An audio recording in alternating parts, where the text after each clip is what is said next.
Welcome back. It's that time when those other channels tend to tell you what you should be thinking, but this is where you have your chance to get involved with my show through GB Views. And my guest on tonight's big question has been described as the Nostradamus of pollsters and one of the most influential men in the world. With his legendary focus groups, political strategist Frank Luntz has helped decision makers on both sides of the Atlantic determine who to back for some of the most powerful positions in the world. Before renouncing the Republican Party in January, he dedicated nearly 30 years of his career to developing strategies for the GOP, including for the New York mayoral campaigns of Rudy Giuliani. And the UK, his polling helped David Cameron win the 2015 Tory leadership contest, 2005 Tory leadership contest, of course, setting him on his way to becoming Prime Minister. And Frank's first client, Boris Johnson, who paid him just £180 to establish whether Oxford Union members would elect him president. But perhaps Frank's most enduring contribution to society is coining the term climate change as a replacement to global warming. Now ingrained in our collective consciousness, it's one of the many emotive rebrands he devised in order to make conservative topics more palatable to the general public. Now, after watching his native America torn apart, political prophet Frank has a disturbing warning for Britain. The woke are going to destroy us. In a recent column for the Mail on Sunday, he branded wokeism as an as yet undiscovered tumour, as damaging as populism, and compared it to coronavirus. He said, at its core, woke is an ideology that classifies us into tribes and disrespects our individuality. It is just as intolerant as what it claims to oppose. Instead of lifting up those in need, it seeks to tear everyone else down. And Frank Luntz is with us now. So Frank, we have you to thank or blame, depending on what side of the political spectrum you're on, for Boris Johnson's political career. No, I'm sure that he would have ended up doing just fine, whether or not he had been president of the Oxford Union. I never saw anyone debate as well as he did. I never saw anyone speak as well as he did. All the Americans were in absolute awe of him. And every time he stood up to present to the Union Chamber, we all got really excited about it, and he hasn't lost any of that flourish. He's the same person today in many ways as he was 35 years ago. Does he ask you for advice? I try to see him about once a year, and I was very proud that he was mayor of London and foreign minister. Of course, obviously, what he's doing now is even better. But I would try to run into him once a year. And the same thing with my other friends in Oxford. Michael Gove was there at the same time I was there. Simon Stevens, Jeremy Hunt, Gary Gibbon. It really is true. The people who you meet as 19-year-old friends at Oxford or Oxbridge end up 35 years later running the country. Nick Robinson from the BBC, and they've all done very well. They have, as have you. And Frank, it's a fascinating day to be talking to you, actually, because the culture war, as it's termed, actually erupted in the House of Parliament today during PMQs over this issue of taking the knee and whether Boris Johnson's government should have condemned the English fans who booed the players doing so. Keir Starmer, the Labour Party opposition leader, he actually directly accused the Prime Minister today of trying to stoke a culture war, but the Prime Minister denied that's what he was doing. When you're looking at what's going on here, does it remind you of what started in the US maybe 10 years ago? Oh, it reminds me of the US about 2 years ago. And that, in essence, is my warning. The idea that it can seem like a culture clash now, but the more divided one becomes, the more angry people get, the more righteously indignant or the feeling of victimization, the more likely people are to lash out, and the worse that it gets on the extremes. And my concern is that you lose the ability to disagree with each other. You lose the ability to challenge each other because you simply cancel them. You dehumanize them, delegitimize them, and that's not good for anybody. And so my warning to Labor and the conservatives, to everyone in politics, to everyone in business, is that there are some things more important than winning a debate or even winning an election. That you'll end up destroying your country, you'll destroy your democracy, you'll destroy your economy for a gain that will last hours or days or weeks or months, and the consequences of it last forever. And my hope is that people will listen more, talk less, respect each other. Civility and decency matter. The UK has a century after century of being essential to the success of the world, to leading the world. You cannot rewrite history. Focus on the future rather than the past. Learn from the past.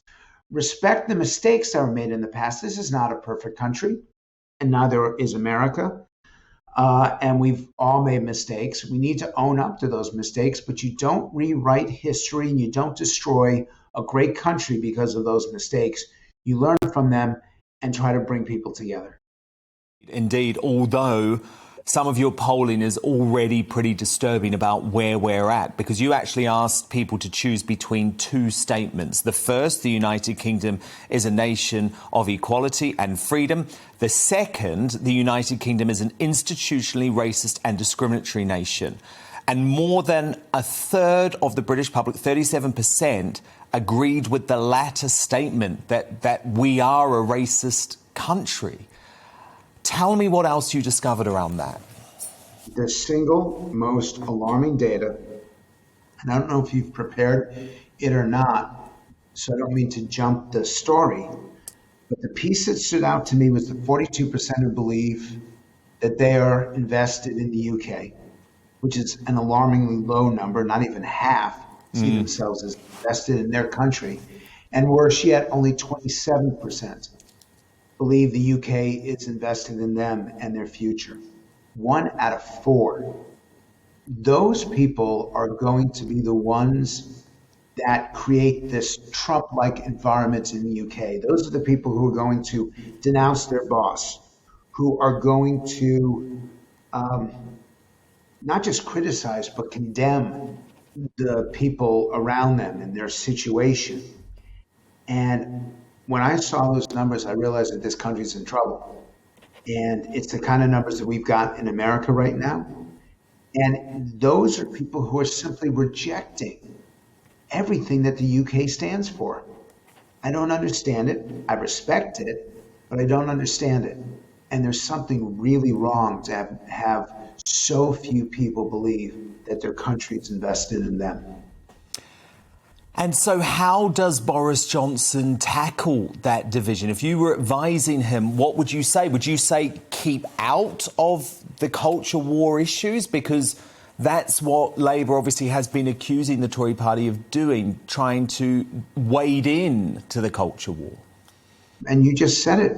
The Labour Party has been accusing the Tories of weighing in. What exactly is the Labour Party doing? Through the accusations, through today's PMQs, they're saying, don't wage a culture war. And by saying that, they're actually doing what they're saying for the Conservatives. My fear in this is not just the culture war, it's the control over language. And as you said in my introduction, which I appreciate, that I've been working on words. I've been working on how you explain things to people, how you simplify and clarify and be honest with them. The words that are being used, that are bandied about by both political parties, are very damaging and are designed to weaponize the language.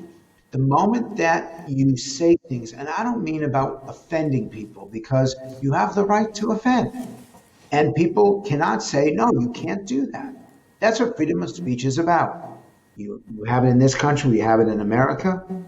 What I speak of is being not allowed. So you could accuse me right now of saying, no, you can't say that. Because you're a white male, you can't claim this. You can't say that. When you assert that you control my language, my right to speak, that's the beginning of taking away my freedom. And that's what concerns me. On university campuses, the idea that you cannot voice a non-majority point of view. That's exactly where you're supposed to have academic freedom.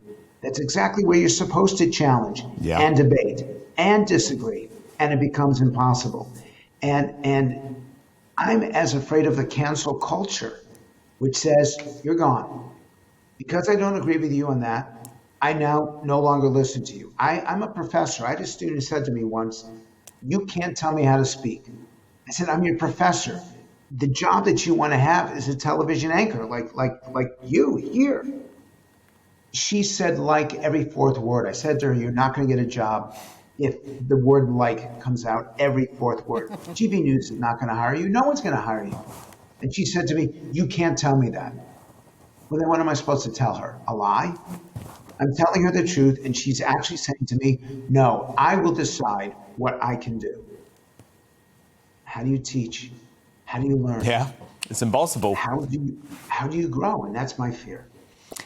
But you have actually pinpointed a great model for unifying leadership here in the UK over the past few weeks. And you say it's actually Gareth Southgate, the manager of the England football team. What has impressed you, Frank, about Southgate?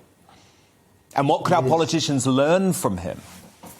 Okay, let's try to come up with 3 lessons. And I say 3 because I don't even know how many I'm going to get to, but I'm going to try to come up with 3. Number 1 is that he is inclusive, which is that he acknowledges those who don't like the taking of the knee and respects their point of view, and then explains why his players still do it.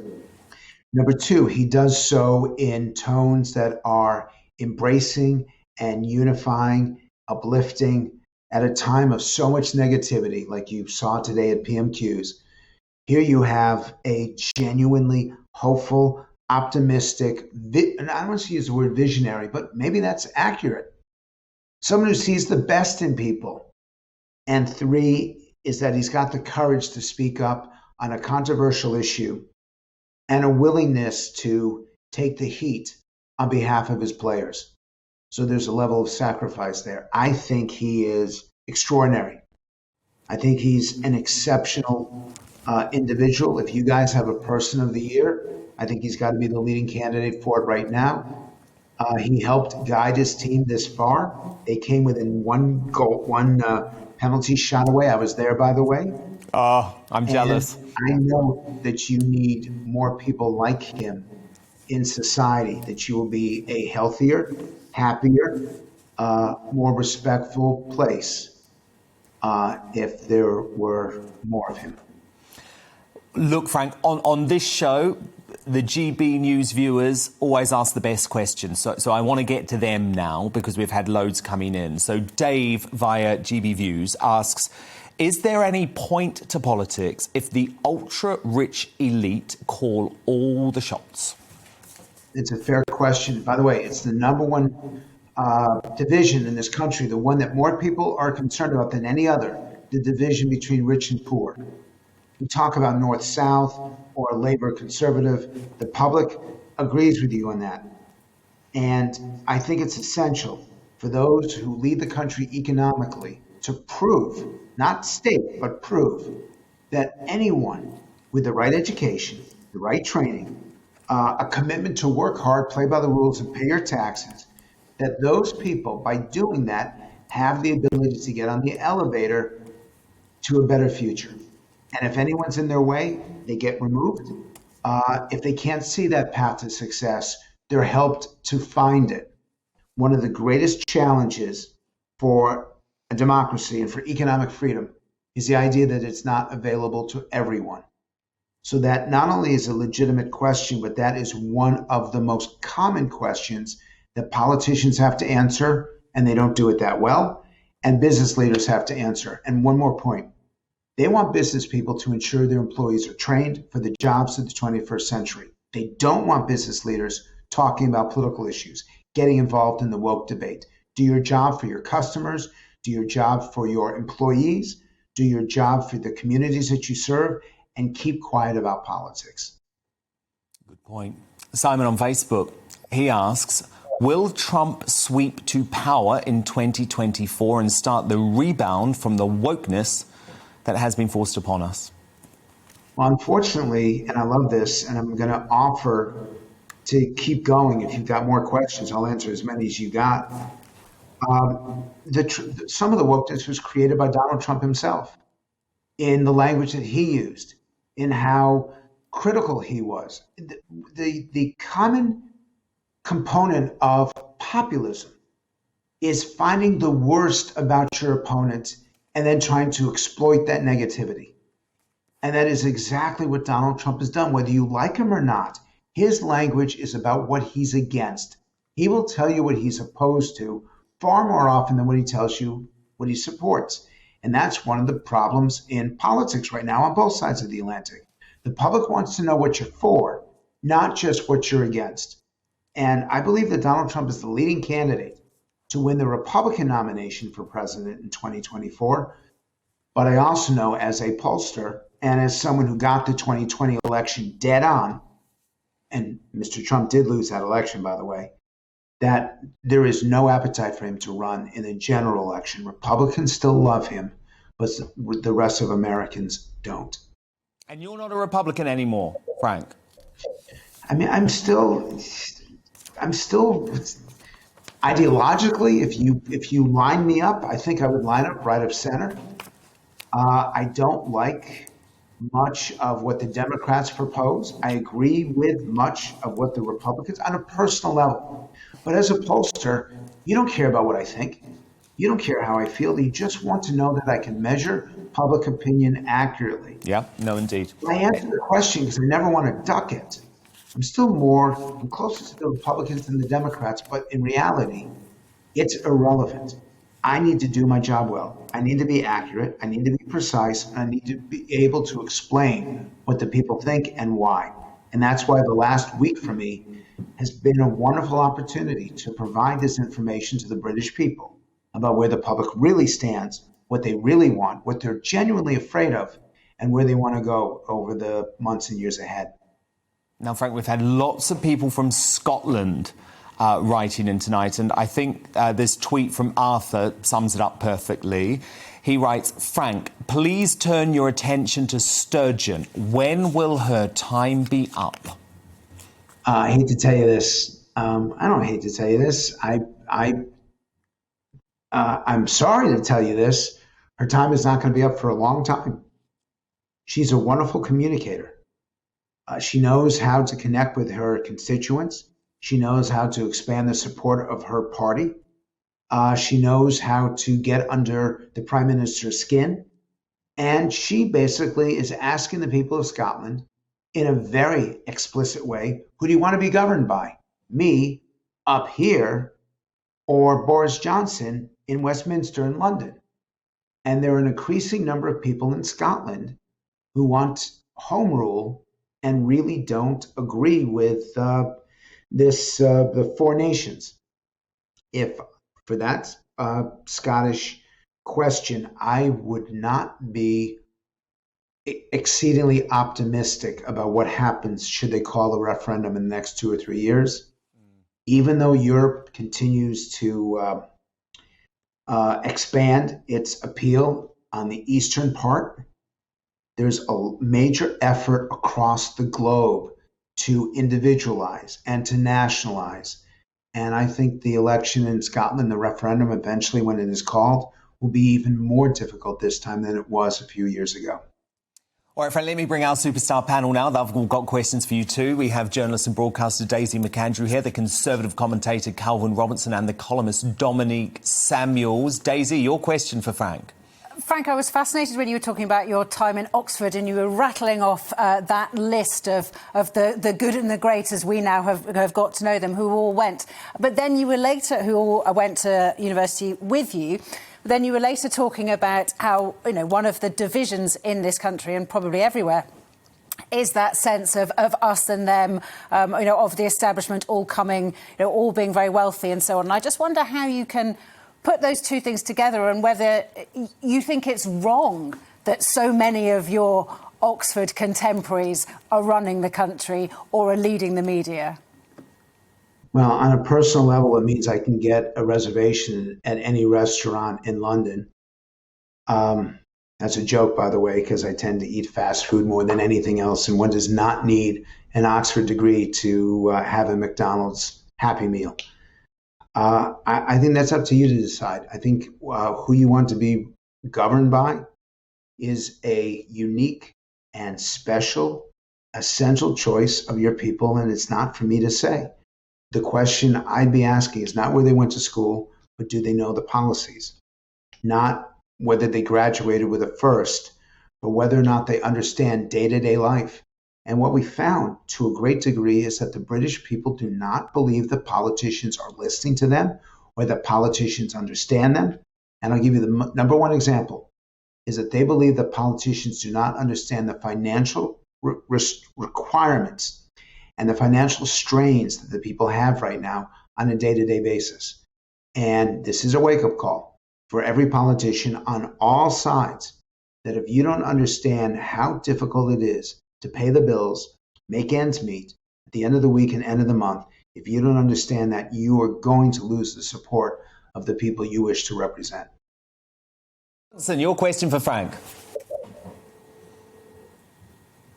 Frank, I think you were onto something when you started talking about language, because, as we know, political correctness has evolved into wokeness, really, and what started out as, not wanting to cause offence has turned into not being allowed to cause offence, and good intentions have turned into oppressive tyranny of our language, from you can't say that to redefining words and what they mean to win arguments by default. How do we prevent this, or how do we fix this? How do we turn things around? It's going to require, first off, it's going to require a lot more subtlety and a lot less yelling by elected officials. And I've said this to leaders of Labour, leaders of the Conservatives. By the way, everyone has been open to this research. I've met with more elected officials in the last 7 days than I have in the last 2 months in America. And I know all the leaders in America.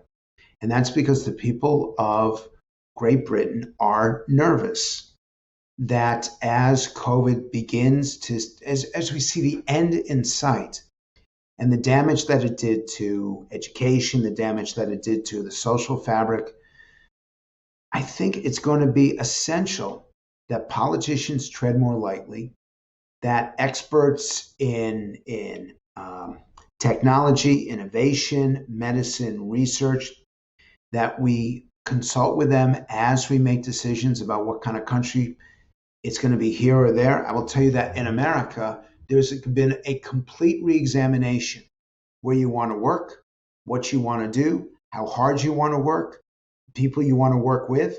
And I think that great reexamination is going to come here.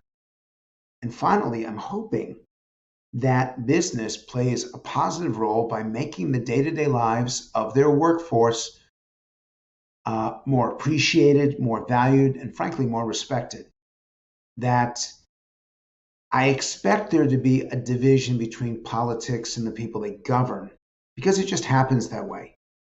But when business gets separated from the people that they represent, then you've got a real problem. So we got to bring the elites into this. We have to remind them that this is not for the next few weeks or next few months, but the policies and the things they say are for a lifetime. And we need to remember that in all cases, there are much more that unites us than divides us. So let's look for those elements of unity rather than those elements of division. And Dominic Samuels, the final question of the night for Frank Luntz. So I just wanted to ask, now we know with the pandemic that governments have employed increasingly more authoritarian measures to control human behaviour. And we're hearing continuously about this thing called a new normal. And I was just wondering, what do you envision for the future socio-economic trajectory, really, of Western countries? Do you think things are going to go back to normal, or do you think governments are going to take an increasingly more active role in the intimate parts of people's day-to-day lives? It's a great question. It's a complicated question. And it depends on what country you're from. The British are much more amenable to government telling them what to do and how to do it than the Americans are. We have a vaccine problem right now. I'm dealing with it. While I'm here in London, I'm still doing research in the States to get more people to get vaccinated.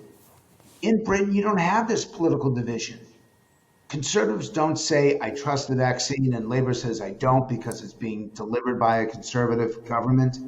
You have faith in science, you have faith in medicine, you have faith in the government, and your vaccine program is working remarkably well. We are failing in America. 1/3 of Trump voters do not want to be vaccinated. In fact, by the time it's done, I think 1 out of 5 Trump voters will not be vaccinated. They will simply refuse. And with this Delta variant getting more and more traction in more and more locations, people's lives are at stake.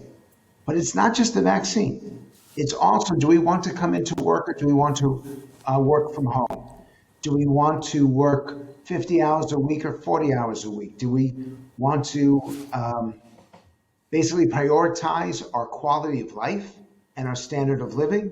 Or do we want to sacrifice, work hard, and hopefully in the future we get a chance to enjoy the fruits of our labor? I don't believe we're going back to the way things were. I believe that on both sides of the Atlantic, we're making these decisions right now because we realize that life is short. We appreciate the role our families play. I think the one good thing about COVID, 2 good things. One is Amazon. We figured out that we can have everything delivered to our office, to our house. For me, opening up the front door every day, it would be loaded with boxes. Like every day was Christmas. And I'm Jewish. So I get to celebrate Christmas as a Jew every day. I wanted to get a Christmas tree and put it out in front with the manger scene because that's how it felt like to me. And I've never felt that way before.